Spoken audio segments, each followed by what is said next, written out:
Voltando de uma viagem, encontrei minhas malas na calçada com um bilhete. Se você quiser ficar aqui, temos a garagem. Assinado, sua querida Nora. Antes do táxi chegar, liguei para o banco. Eu era quem pagava o financiamento. Certo. Que bom ter você aqui. Acompanhe minha história até o final e comente a cidade de onde você está assistindo para que eu possa ver o alcance da minha história. Olhei para as minhas 4 malas cuidadosamente alinhadas na calçada, incapaz de processar o que via. Depois de uma semana visitando minha irmã em Minas Gerais, tudo o que eu queria era me afundar na minha poltrona favorita com uma xícara de chá. Em vez disso, me vi trancada do lado de fora da minha própria casa. Nuvens de chuva se acumulavam no céu enquanto eu pegava o bilhete escondido sob a alça da minha maior mala. A caligrafia era inconfundível. Letras afiadas e inclinadas que sempre pareciam estar com pressa. Se você quiser ficar aqui, temos a garagem. Sua querida Nora. Minhas mãos tremiam ao ler as palavras novamente. Eu morava nesta casa havia 35 anos. Osvaldo e eu a construímos juntos, quando Cláudio era apenas um bebê. Plantamos todas as árvores do quintal, selecionamos todos os acessórios, pintamos todas as paredes. Depois que Osvaldo faleceu, 2 anos atrás, concordei em passar a casa, para Cláudio e Márcia, pelo menos legalmente, mas era eu quem ainda pagava o financiamento secretamente. Procurei meu celular e liguei para o banco antes mesmo de o táxi partir, precisando da confirmação do que eu já sabia. Sim, senhora Barros, mostramos que seu pagamento automático de 1.867 foi efetuado na sexta-feira passada, conforme o programado, confirmou o representante de atendimento ao cliente. Obrigada, sussurrei, encerrando a ligação. Uma gota forte de chuva caiu na minha testa, enquanto eu estava ali, com 68 anos, olhando para meus pertences na calçada. O céu se abriu então, como se me desse permissão para desabar também. Eu deveria ter previsto isso. Os olhares de soslaio entre Cláudio e Márcia, sempre que eu mencionava redecorar minha cozinha. Os comentários nada sutis sobre comunidades de idosos, onde eu não teria que me preocupar com jardinagem. O jeito, como eles reorganizaram a sala de estar enquanto eu visitava minha irmã no Natal passado, movendo minha cadeira de leitura para o porão. Pequenas coisas que não eram tão pequenas assim. A porta da garagem estava destrancada. Lá dentro, um colchão de solteiro havia sido colocado contra uma parede, com um pequeno criado mudo e um abajur ao lado. Minhas roupas estavam penduradas em um cabideiro portátil. Meus livros, fotos e lembranças estavam empilhados em caixas de papelão etiquetadas com coisas da mamãe, com a letra de Márcia. Afundei no colchão, com o chão de concreto sob meus pés. Pela janelinha, eu podia ver a casa onde criei meu filho, enterrei meu marido e aparentemente perdi meu lugar no mundo. Meu celular vibrou com uma mensagem do Cláudio. Mãe, precisamos do espaço. Márcia vem pedindo um escritório em casa há meses. O apartamento com garagem tem tudo o que você precisa. Não complique isso. Não complique isso. Como se eu fosse o problema. Nunca fui de chorar facilmente, mas as lágrimas vieram, silenciosas e quentes contra minhas bochechas. Pensei em todas as noites em que fiquei acordada com Cláudio, quando ele tinha crises de asma na infância. No segundo emprego que aceitei para pagar a faculdade dele, quando os negócios de Osvaldo passaram por uma fase difícil, nos fins de semana que passei cuidando dos netos para que Cláudio e Márcia pudessem ter um tempo a 2. E agora eu estava reduzida a um fardo, um incômodo para ser guardado na garagem. Não respondi à mensagem do Cláudio. Em vez disso, liguei para Teresa, minha amiga mais antiga. Neide, o que houve? Ela perguntou imediatamente, sentindo a minha voz embargada. Preciso de um lugar para ficar, consegui dizer, as palavras grudando na minha garganta como cacos de vidro. Me colocaram na garagem. Teresa não pediu explicações. Chego aí em 20 minutos, disse ela.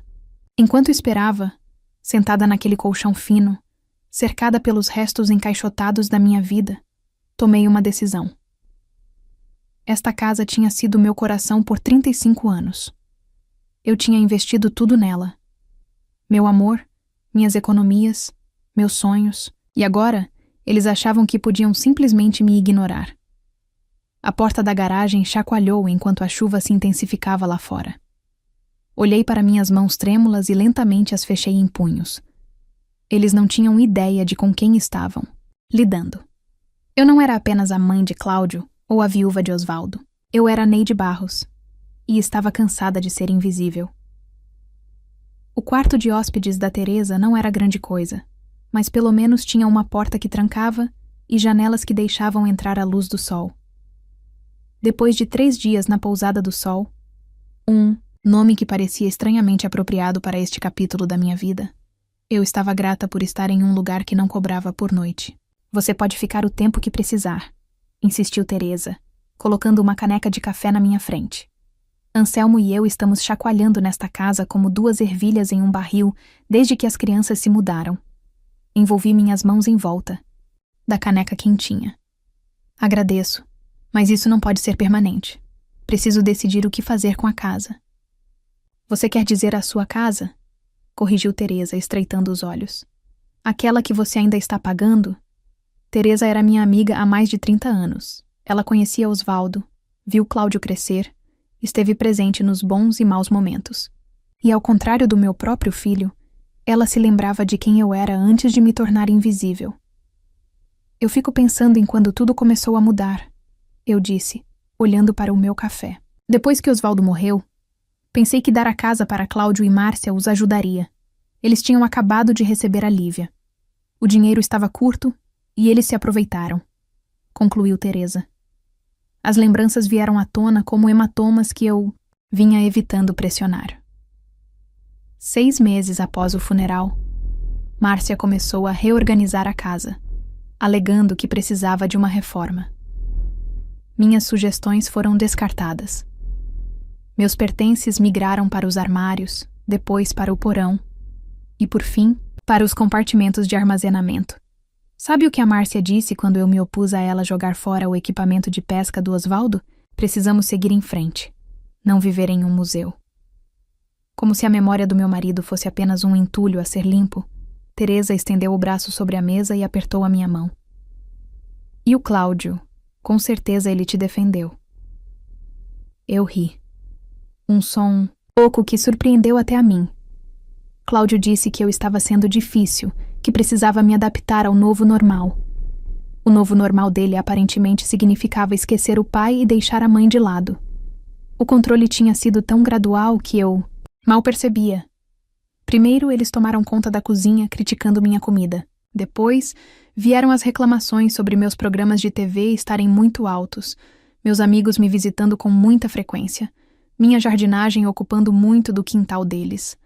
Cada rendição da minha parte só os encorajava ainda mais. O pior é que eu facilitava tudo. Admiti que continuei pagando o financiamento porque tinha medo de que eles tivessem dificuldades financeiras. Eu queria ajudá-los. Ser útil, ser amada, disse Teresa suavemente. A verdade em suas palavras doeu. Eu vinha comprando meu lugar naquela casa na vida do meu próprio filho, uma parcela do financiamento de cada vez. Meu celular vibrou com uma mensagem do Cláudio. Mãe, quando você vem buscar o resto das suas coisas, precisamos transformar a garagem no quarto de brinquedos da Lívia. Mostrei a mensagem para a Teresa com a mão tremendo levemente. Aquela ingrata. Ela mordeu a palavra. Neide, tem uma coisa que você precisa saber. Eu não queria te contar porque sabia que ia doer, mas você merece a verdade. Meu estômago se apertou. O que foi?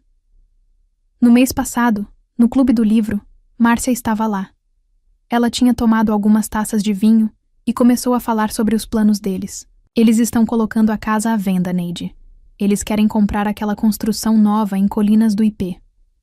A sala pareceu se inclinar para o lado. Eles estão vendendo a minha casa. Eles acham que a casa é deles, disse Teresa gentilmente. E tecnicamente, legalmente é, mas moralmente essa é outra história. Pensei nos 35 anos de memórias gravadas naquelas paredes. Osvaldo e eu trazendo o bebê Cláudio para casa. Festas de aniversário, manhãs de Natal, O jardim que Osvaldo construiu para o nosso 20º aniversário.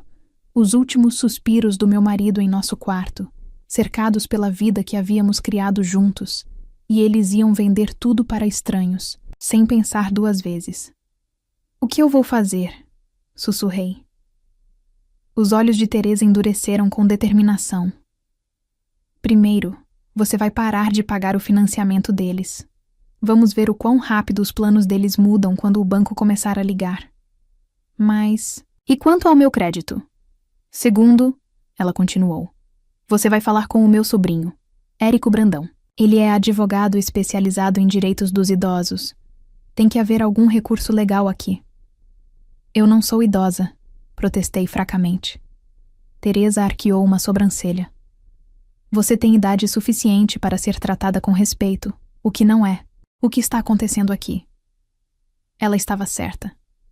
Durante 2 anos eu vinha me encolhendo, me tornando menor e mais quieta para não ser um fardo. E onde isso me levou? Expulsa da minha própria casa, meus pertences embalados em caixas, minha existência reduzida a um inconveniente. À medida que a realidade da minha situação se cristalizava, algo mais emergia por trás da dor e da traição. Uma raiva que queimava lentamente e que parecia quase estranha depois de anos de acomodação. Ok, eu disse, endireitando os ombros. Vamos falar com o Érico. Teresa apertou minha mão. Essa é a minha garota. E Neide, lembre-se de quem você é. Você não é apenas a mãe do Cláudio, ou a viúva do Osvaldo. Você é a Neide Barros. E já era hora de todos se lembrarem disso. Pela primeira vez desde que encontrei minhas malas na calçada, senti um lampejo de algo que poderia ser esperança. Ou talvez fosse determinação. De qualquer forma, eu não desistiria sem lutar. Érico, sobrinho de Teresa, não era o que eu esperava. Com sua calça jeans e camisa Henley, ele parecia mais um professor universitário do que um advogado. Mas seus olhos estavam aguçados enquanto ele revisava os extratos do financiamento que eu havia trazido. Então, você tem feito os pagamentos? De uma casa que não está mais em seu nome, disse ele, franzindo a testa. E seu filho e sua nora têm morado lá como locatários enquanto planejam vendê-la? Dito de forma tão direta, soou absurdo até para mim. Sim. E te despejaram para a garagem? Assenti, com as bochechas coradas de vergonha. Como eu deixei as coisas chegarem a esse ponto? Você tem opções, disse Érico. Os acordos financeiros poderiam constituir um contrato verbal. No mínimo, você poderia entrar com uma ação judicial para recuperar as parcelas do financiamento que fez desde a transferência do imóvel. Teresa, que estava estranhamente quieta, se manifestou. Ela precisa confrontá-los primeiro. Fazê-los entender o que fizeram. Érico pareceu cético, mas eu sabia que Teresa estava certa. Antes de entrar com uma ação judicial contra meu próprio filho, eu precisava dar a ele uma última chance de consertar as coisas. Foi assim que me vi na varanda da minha casa no dia seguinte. Meu coração batia forte quando toquei a campainha. Eu morava nesta casa desde antes de Cláudio nascer. No entanto, lá estava eu, uma visitante precisando de permissão para entrar. Márcia respondeu, sua surpresa rapidamente disfarçada por um sorriso forçado. Neide, não estávamos esperando. Você... Preciso falar com você e Cláudio, eu disse, minha voz mais firme do que eu me sentia. Ela hesitou, depois deu um passo para o lado. Claro, entre. A sala de estar tinha mudado de novo desde que eu saí. Meu abajur de leitura tinha sumido, substituído por um abajur moderno que eu não reconheci. As fotos de família que eu havia arrumado na lareira tinham sido reorganizadas, com várias de Osvaldo agora faltando. Cláudio saiu da cozinha, enxugando as mãos em um pano de prato. Mãe, o que você está fazendo aqui? Vim falar sobre a casa, eu disse. Teresa me contou que você está planejando vendê-la. A troca de olhares confirmou tudo. Íamos te contar, disse Cláudio, sem me olhar diretamente nos olhos. Depois que tudo estivesse finalizado. Finalizado? Repeti. Esta foi minha casa por 35 anos. Seu pai e eu construímos esta casa. Nós o criamos aqui. Márcia suspirou dramaticamente. Neide, entendemos que você tem apegos sentimentais, mas precisamos fazer o que é melhor para a nossa família agora. Sua família, repeti. E o que eu sou? Um silêncio desconfortável se instalou entre nós. Mãe, Cláudio finalmente disse, em tom condescendente. Você nos passou a casa. Agradecemos tudo o que você fez, mas agora é nossa propriedade. Nós decidimos o que acontece com ela. Respirei fundo. Estou pagando o financiamento há 2 anos.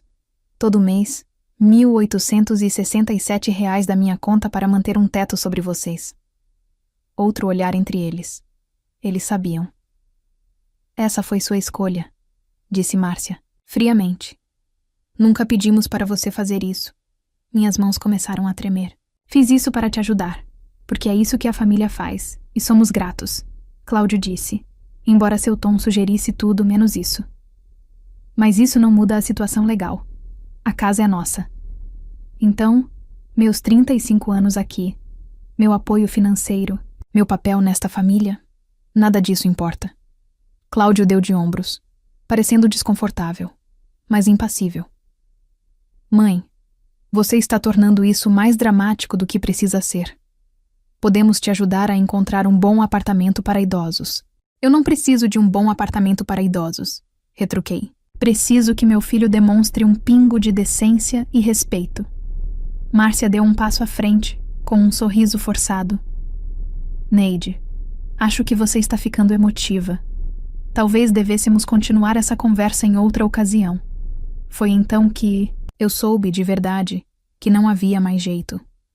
O filho que eu havia criado, o garoto que eu amei com cada fibra do meu ser, havia partido. Em seu lugar, estava um estranho que me via como nada mais do que uma obrigação, um problema a ser resolvido. Parei com os pagamentos automáticos do financiamento. Eu disse baixinho. A expressão de Cláudio mudou instantaneamente. Você... o quê? Se quiser vender minha casa, terá que pagar por ela você mesma. Você não pode fazer isso. A voz de Márcia se elevou. E o nosso crédito? Temos planos. Sim, eu disse. Ouvi dizer que Colinas do IP é linda nesta época do ano. O rosto de Cláudio se fechou. Mãe, a casa foi um presente do papai para mim. Você sabe que ela nunca foi realmente sua. As palavras me atingiram como um golpe físico. Nunca realmente sua. 35 anos da minha vida descartados em 5 palavras. Entendo, eu disse, minha voz quase inaudível. Bem, então suponho que não há mais nada a discutir. Virei-me para sair, com as pernas bambas. Ao chegar à porta, parei, olhando para o filho, que não me via mais. Seu pai teria vergonha de você, Cláudio. E pela primeira vez eu também. Saí fechando a porta suavemente atrás de mim. O ar da primavera era frio contra minhas bochechas quentes, enquanto eu caminhava pela entrada da garagem, para longe do lar que nunca fora verdadeiramente meu. Algo havia se quebrado dentro de mim hoje. Mas algo mais forte, havia sido forjado em seu lugar. Você fez o quê? Perguntou Teresa, com a caneca de café suspensa a meio caminho dos lábios. Suspendi os pagamentos, repeti, ainda chocada com a minha própria ousadia. Eu disse a eles que, se quisessem vender a casa, teriam que pagar por ela do próprio bolso. Teresa pousou a caneca com um baque firme. Bem, já era a hora. Érico, que insistira em se juntar a nós depois do meu confronto, pareceu menos entusiasmado. É um bom primeiro passo, mas precisamos protegê-la legalmente. Se o seu nome não estiver mais no título, você poderá ser responsabilizada pelos pagamentos em atraso sem qualquer direito à propriedade. A adrenalina que me guiara durante o confronto estava se esvaindo, abrindo espaço para a dúvida se instalar. Será que cometi um erro terrível? Não, disse Teresa com firmeza. Você finalmente se defendeu. Érico bateu a caneta no bloco de notas. Vamos ser estratégicos. Vou entrar em contato com o banco amanhã, explicar a situação e ver. Quais opções temos? Enquanto isso, você precisa reunir todas as evidências que comprovem que você tem feito esses pagamentos. Assenti. pensando nos registros financeiros meticulosos que Osvaldo me ensinara a manter. Pelo menos eu tinha isso. E as minhas coisas que ainda estão em casa? Perguntei. Teresa endireitou os ombros. Vou com você buscá-las. Se nos derem algum problema, ainda me lembro de como balançar o taco de softball dos nossos tempos de liga comunitária. Apesar de tudo, me peguei rindo. Teresa sempre foi extremamente protetora, mesmo no ensino médio, quando confrontava as garotas que zombavam das minhas roupas de segunda mão. Não sei o que faria sem vocês dois, eu disse com a voz embargada. Érico estendeu a mão e apertou a minha. A senhora não está sozinha nisso, senhora Barros. Nós vamos garantir que eles não se aproveitem mais da senhora. Na manhã seguinte, recebi uma ligação do Itaú Unibanco. Atendi com receio, esperando perguntas sobre o atraso no pagamento do financiamento. Senhora Barros, aqui é Gerson Barros, do Departamento de Financiamentos. Recebemos uma solicitação para discutir a situação do seu imóvel na Rua das Mangueiras. Apertei o telefone com mais força. Sim, é isso mesmo. Entendo que a senhora tem feito pagamentos por um imóvel que não está mais em seu nome. Nossos registros mostram pagamentos consistentes da sua conta nos últimos 26 meses. Sim, confirmei. Mas decidi suspender esses pagamentos. Houve uma pausa, senhora Barros. Normalmente não faço isso, mas a senhora estaria disposta a vir à agência para discutirmos mais a fundo? Acho que pode haver opções que a senhora não considerou.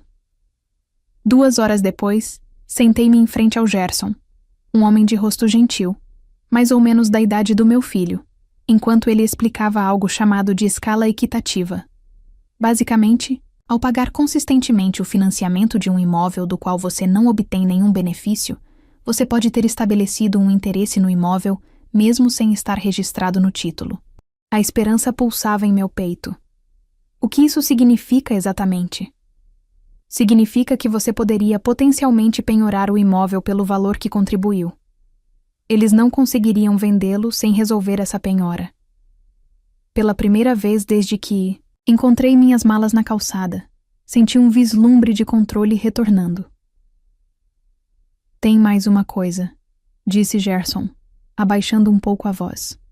Seu filho ligou hoje de manhã bastante chateado com o atraso no pagamento. Ele parecia não saber como funcionam os financiamentos. Não fiquei surpreso.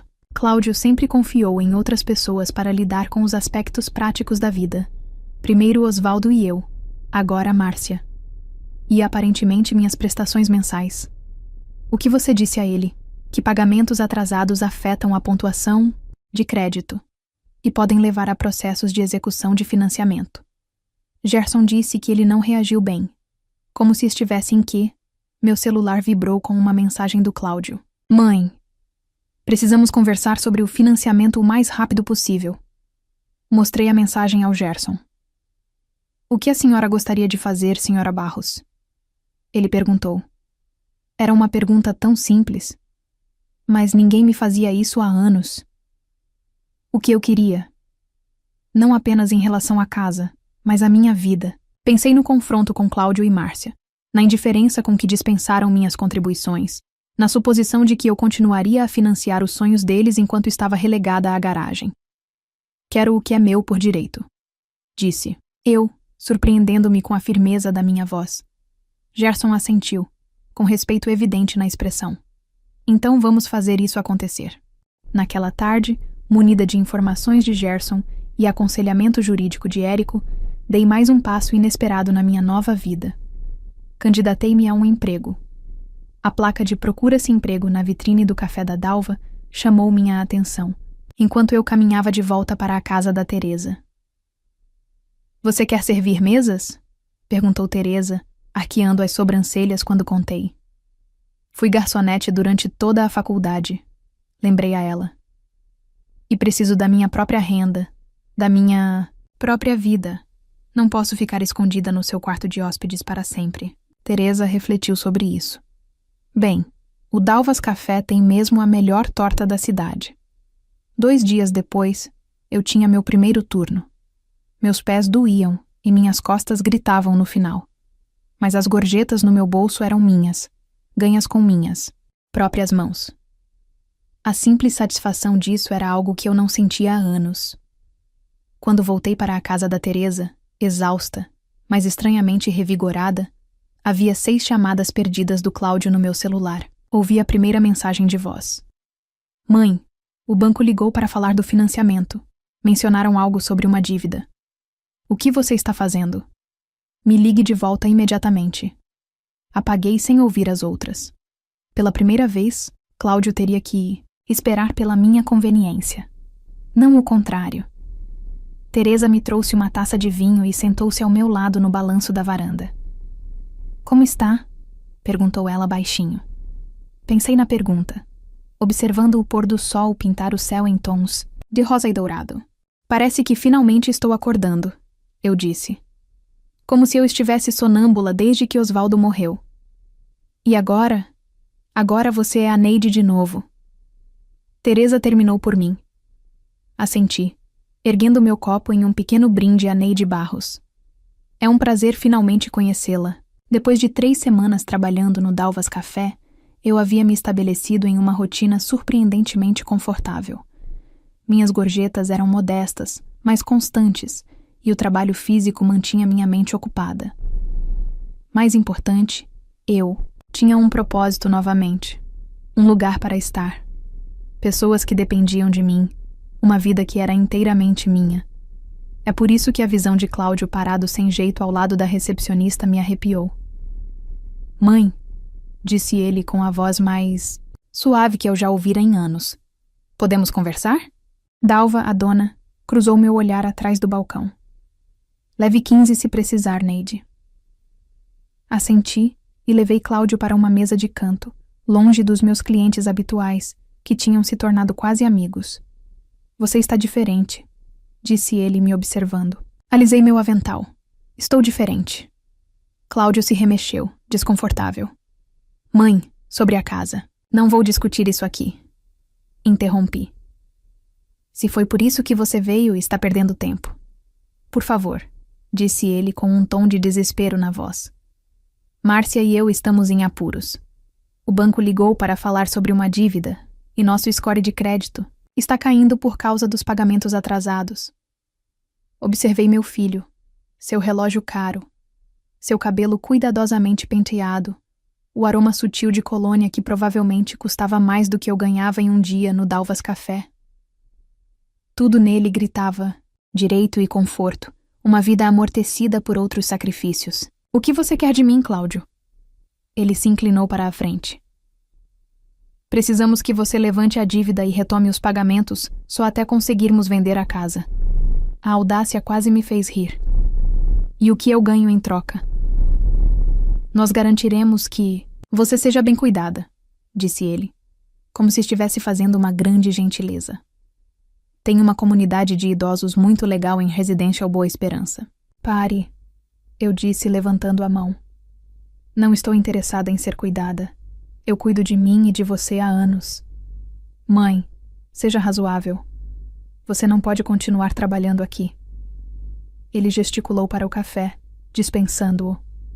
Você tem quase 60 anos. 58, corrigi. E estou bem, eu estou um pouco. A expressão de Cláudio se obscureceu. O problema é seu se você quer um relacionamento com sua neta. Com qualquer um de nós. A ameaça pairava no ar entre nós. Feia e explícita. Meu próprio filho estava usando meu amor pela filha dele como alavanca. Você está ameaçando afastar Emma de mim? Ele teve a decência de parecer um pouco envergonhado, mas continuou. Só estou dizendo que as famílias precisam se apoiar. Márcia e eu temos um plano para o nosso futuro, e você está no caminho. Assim como eu estava no caminho quando paguei sua mensalidade da faculdade, ou quando cuidei da Emma todo fim de semana para que você e Márcia pudessem ter um tempo a dois, ou quando eu transferi a casa e continuei pagando as parcelas para que você pudesse economizar para aquele barco que comprou no verão passado. Cláudio corou. Isso não é justo. Não, concordei. Não é. Meu intervalo estava quase acabando. Saí da cabine e fiquei ali, ajeitando o avental. Preciso voltar ao trabalho. Mãe, por favor. A voz de Cláudio falhou um pouco. Precisamos disso. A casa em Colinas, do IP, é perfeita. Não podemos perdê-la. Por um momento, vi o garotinho que costumava subir no meu colo com os joelhos ralados, me pedindo para melhorar tudo. Mas aquele garoto se foi. Em seu lugar, sentou-se um homem que me via como nada mais do que um meio para um fim. Vou pensar nisso, eu disse finalmente. Mas preciso de algo escrito por você e pela Márcia primeiro. Encontre-me no escritório de Érico Brandão amanhã, às 14h. O alívio tomou conta do rosto de Cláudio. Obrigada, mãe. Você não vai se arrepender. Quando ele saiu, me perguntei se já tinha feito isso. No dia seguinte, cheguei cedo ao escritório do Érico, com o estômago embrulhado. Eu mal tinha dormido, repassando a decisão que tomei no meio da noite. Cláudio e Márcia chegaram pontualmente às 14h, ambos vestidos como se fossem para uma reunião de negócios. O sorriso de Márcia era tenso, mas triunfante, enquanto se sentavam em frente à mesa de Érico. Obrigado por terem vindo, começou. Érico formalmente. A senhora Barros considerou seu pedido referente ao imóvel na Rua das Mangueiras. Agradecemos. Interrompeu Márcia suavemente. Temos certeza de que podemos chegar a um acordo que beneficie a todos. Érico deslizou um documento sobre a mesa. É isso que a senhora Barros propõe. Cláudio pegou a proposta, examinando o conteúdo. Sua expressão mudou de esperançosa para confusa e depois para irritada em segundos. O que é isso? Ele perguntou. O que eu disse calmamente é a minha condição para levantar a dívida. Vou retomar os pagamentos do financiamento, mas a casa será vendida para mim, não para estranhos. Márcia arrancou o papel das mãos de Cláudio. Isso é ridículo. Você quer que a gente venda a casa pelo restante do financiamento? Ela vale pelo menos 3 vezes mais. Vale exatamente o que eu investi nela, respondi. 35 anos de pagamentos, reparos e melhorias. O rosto de Cláudio ficou com um tom alarmante de vermelho.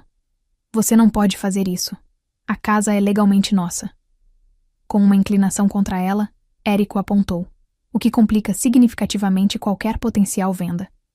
Vamos lutar contra... Isso, disse Márcia com a voz fria. Vamos contratar nosso próprio advogado. Assenti, já esperando essa reação. Você pode tentar, mas o processo judicial levará tempo, meses, talvez anos.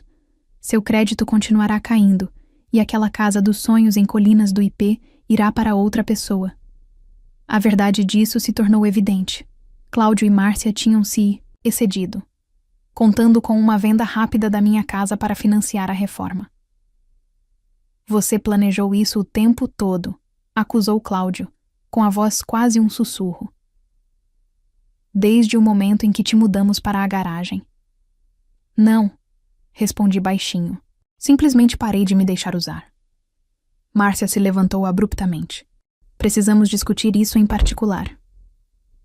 Assim que saíram, Érico me deu um aceno de aprovação.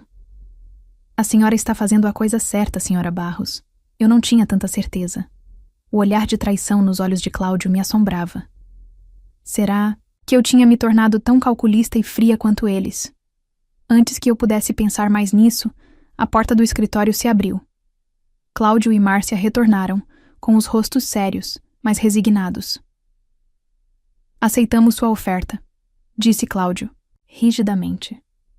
Mas espero que você perceba o que isso significa para o nosso relacionamento. Olhei fixamente para o meu filho. Eu percebo, e espero que um dia você perceba o que significou quando você colocou minhas malas na calçada. Na primeira noite em que voltei para casa, não consegui dormir. Eu vagava de cômodo em cômodo, tocando paredes familiares, traçando o batente da porta onde marcávamos a altura de Cláudio todos os anos, parada na cozinha onde Osvaldo e eu dançamos em nosso 30º aniversário. Fazia 3 meses desde o confronto no escritório de Érico. 3 meses de burocracia, de conversas tensas com Cláudio e Márcia enquanto eles se mudavam relutantemente, de reconstruir minha vida aos poucos. A casa se sentia ao mesmo tempo familiar e estranha. Márcia havia repintado vários cômodos com tons modernos de cinza e branco, removendo os amarelos e azuis quentes que Osvaldo e eu tínhamos escolhido. A cozinha havia sido remodelada com eletrodomésticos modernos e impessoais. Mas, por baixo das mudanças estéticas, a estrutura da casa permanecia, o rangido do terceiro degrau na escada, a forma como a luz do sol filtrava pela janela bay na parte da tarde, a leve inclinação do chão no corredor do andar superior que Osvaldo nunca conseguiu consertar.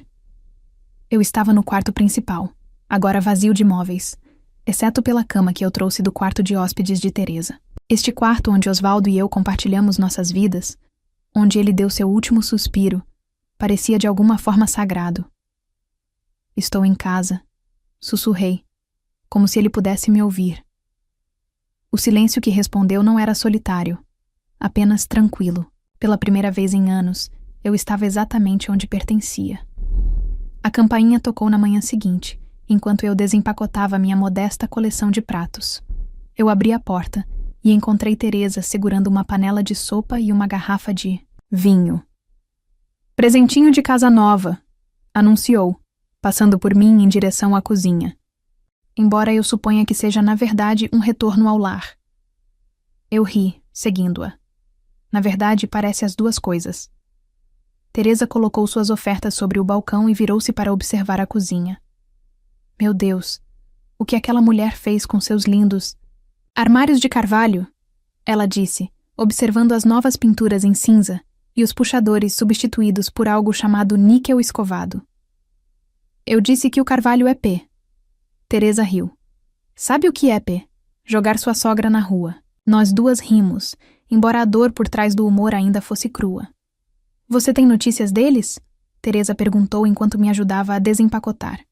Eu balança a cabeça. Não desde o fechamento. Cláudio deixou claro que eu escolhia a casa, em vez deles. Isso não foi o que aconteceu. E você sabe. Teresa disse firmemente. Você escolheu o respeito próprio. Existe uma diferença. Eu não estava certa de que Cláudio algum dia veria dessa maneira, mas eu já havia feito as pazes com minha decisão. A alternativa, continuar a ser usada enquanto me tratavam como uma lembrança esquecida, não era mais aceitável. Bem, disse Teresa, abrindo o vinho para novos começos.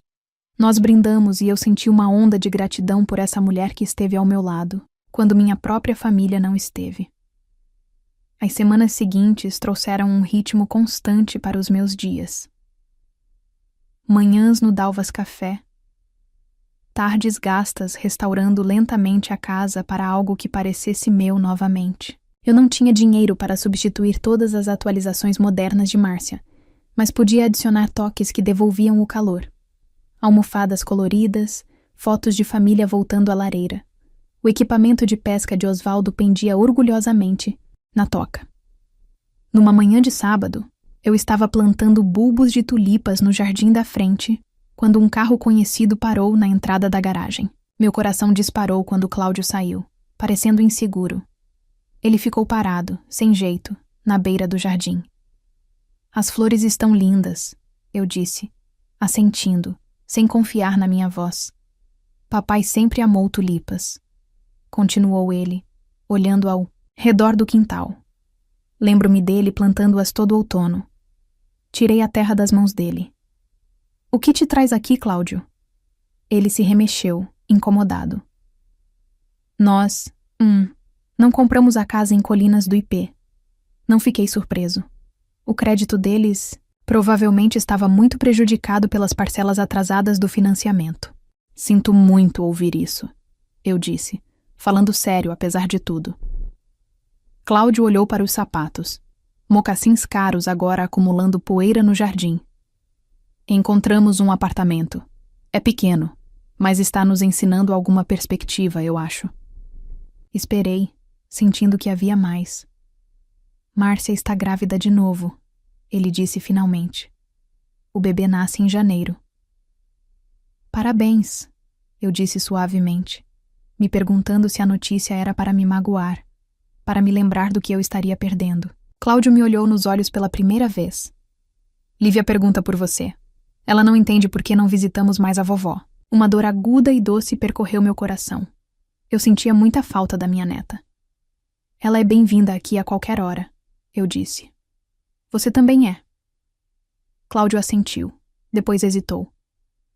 Mãe, eu estive pensando em tudo o que aconteceu.